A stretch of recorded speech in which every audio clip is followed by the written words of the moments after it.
অনেকে রেফারেন্স সালাম পাঠায় যে আব্বুকে বলবেন আমার সালাম, আমার সালাম পাঠাবে, মানে এই যে সালামটা, এই সালামটার বিধানটা কি? এটা উনি কিভাবে সালামটা রিসিভ করবে বা সালামটা পৌঁছাবেনি বা কোন সিস্টেমে?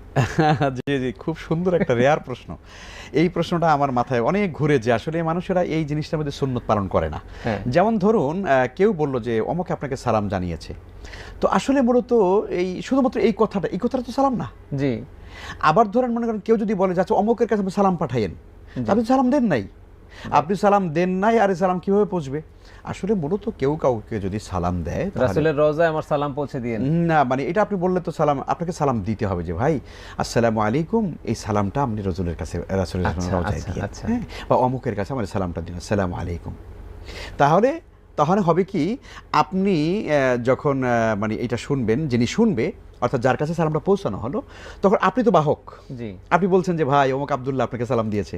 তখন আবার যিনি এই সালামটা আপনি যার কাছে পৌঁছালেন তার উপরে দায়িত্ব হলো ওয়া আলাইকা ওয়া আলাইহিস সালাম, এইটা বলা। ওয়া আলাইকা ওয়া আলাইহিস সালাম। আমরা সাধারণত সালামের জবাব দিই ওয়ালাইকুম আসসালাম বলি, তো এখানে মূলত আপনি বহন করে আনছেন, এই জন্য আপনি আগে। আচ্ছা, আপনি আগে ওয়ালাইকা মানে যে সালামটা আমার কাছে আসছে ওইটা আগে আপনার উপরে, শান্তিটা আপনার উপরে আগে বর্ষিত হোক, ওয়ালাইকা ওয়ালাইহিস সালাম, এবং তার উপরেও শান্তি বর্ষিত হোক।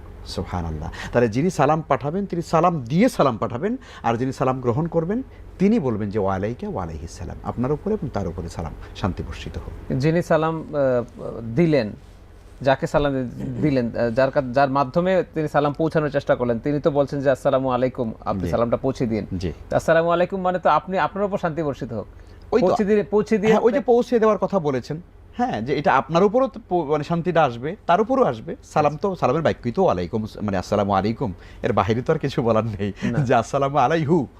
এখানে তো সালাম একটাই হচ্ছে, হ্যাঁ, সালাম একটা হলে সালাম দেয়া হচ্ছে, অসুবিধা নেই, একটা সালাম হলে কোনো অসুবিধা নেই, কারণ কোনো একটা মজলিসের মধ্যে যদি একাধিক লোক বসা থাকে সালাম একটা দিলেই হয়, সবাইকে মানে ইন্ডিভিজুয়াল দেওয়া লাগে না।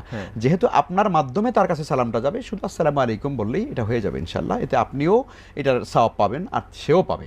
কিন্তু যে জবাব নেবে সে দুজনকে আবার শামিল করে নেবে, যে ওয়ালাইকা ওয়ালাইহিস সালাম, আপনার উপরে এবং তার উপরে সালাম শান্তি বর্ষিত। তো এই বিষয়টা তো প্রচলন আমাদের দেশে নেই, বা আমাদের আলেমরা করে হ্যাঁ, আলেমের কাছে কেউ যদি গিয়ে বলে যে আপনার কাছে অমুক হুজুরের সালাম জানিয়েছেন, তখন তিনি জবাবে বলেন, তখন যিনি বলবেন মিডিয়া, তিনি কি সালাম দিয়ে বলবেন আসসালামু আলাইকুম, আপনার কাছে সালাম পাঠিয়েছি। হ্যাঁ, এইটাই হলো সুন্নাহ, আসলে সালামটা বলা উচিত।